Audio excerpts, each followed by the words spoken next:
Imagine if there was a programming language that shared just enough syntax with a language that you already knew, but still introduced you to new concepts and patterns that taught you some brand new skills as a developer.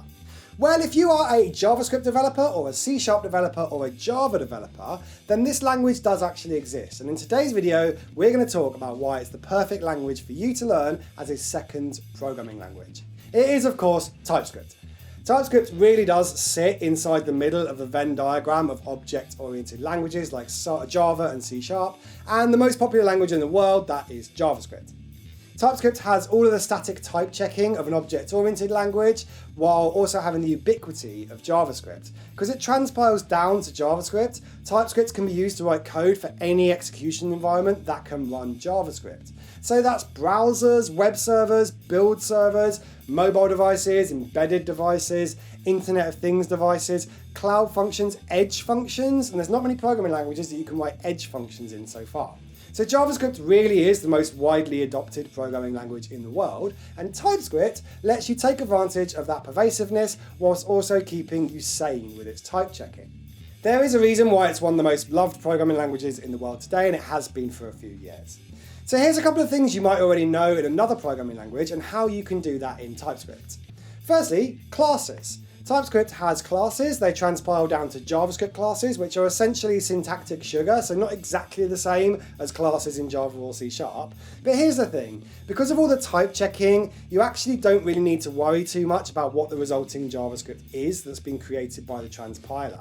TypeScript is pretty safe in that if TypeScript says it's okay to do this, then you can usually just trust it and go ahead and code however you like. And that's definitely not the case with raw JavaScript. With raw JavaScript, you really need to know about how the language is going to be executed to avoid a lot of the common pitfalls. But when working in TypeScript, you can pretty much ignore the resulting JavaScript. I'm going to say that loosely, but you can pretty much ignore the resulting JavaScript. Just like if you're coding in C#, you can completely ignore the CLI code that gets generated when you compile your C# project.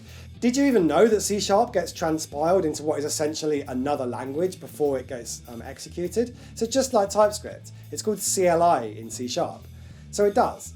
So C#, Java and TypeScript are all transpiled into another highish level language, and then they're all just in time compiled into machine code. So there's actually quite a lot of similarities there, and just like you don't have to worry about the other language with C# and Java, you don't really have to worry about the JavaScript when you're programming in TypeScript. Another thing you can do in TypeScript that might be familiar to a lot of you if you've done a lot of OOP is you can create strongly typed function signatures and then pass these around like variables.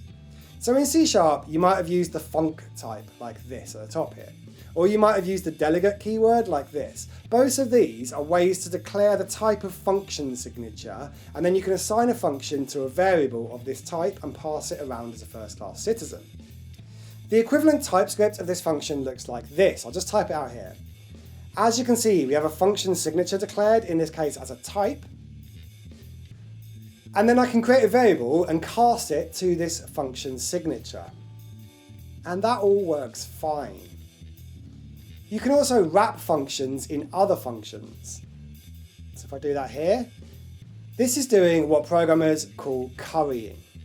Now I might make an entirely different video about currying because it is a super confusing but also very cool functional programming pattern. So let me know in the comment section below if you want me to make a video about currying, and while you're there, why not like and subscribe to Train to Code here on YouTube. Cool. Right, one more thing that TypeScript might look familiar to you if you're coming from C# or Java is generics.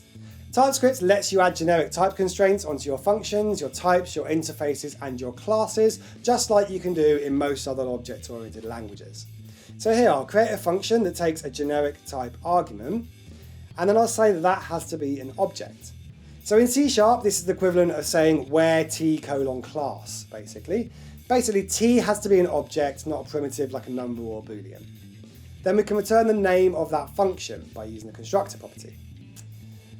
We can also make this extend a bit more advanced. So by actually declaring either an inline type or an interface in here, or passing in a reference to an existing type that it has to inherit from.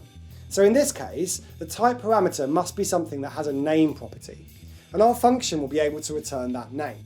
So if you want to try TypeScript out, then the best thing to do is get yourself a copy of Visual Studio Code. Other IDEs are available, but VS Code comes with TypeScript support out of the box. So you literally just open up a new instance of VS Code, create a new file, a TS file, name it something.ts, put a line of code in there. So I'm just going to log something to the console. And then what I'll do is put a breakpoint here by clicking in the margin on the left-hand side. And then all I'm going to do is hit F5 and select Node.js. F5 is a shortcut key for starting a process and attaching a debugger in VS Code. So in this case, behind the scenes, VS Code will compile our TypeScript file using built-in version of the TypeScript compiler. So we haven't even had to npm install anything here. It's all just built into VS Code. So VS Code will use that built-in version of TypeScript to compile this, and then it will kick off a new Node.js process to run it. Then it will attach the built-in Node.js debugger to that process. So I can put some more complicated code in here if you like to show you some of the features of the debugger. So if I write a for loop in here with an index variable called I, and then inside that loop we'll create another variable that is I times 2. And then I'll just print that to the console. Cool. So if I put a breakpoint in here, and then when I hit F5, you can see that the debugger will jump into this loop here. And then I can use F10 on my keyboard to step over these lines and go around the loop. If I hover the mouse over this double variable I, if I hover the mouse over this double I variable at any point, you can see what it contains. So if we loop through, you can see that this variable contains a different number each time we go around. So it's giving us like a live view and a watcher into what's happening in the Node.js process at the time. So there you go. Now you have no excuse not to pick up a bit of TypeScript and start experimenting yourself. Check out some of those features I showed you before, and let me know in the comment section below what you think of TypeScript, especially if you're coming from a C# or Java world. In my opinion at least, this is the most easily accessible programming language for developers who already know one of these three in that Venn diagram. So why not check out some of the other videos on my channel, and I have a bunch of stuff on here about TypeScript in both the front end and the back end on things like AWS Lambda.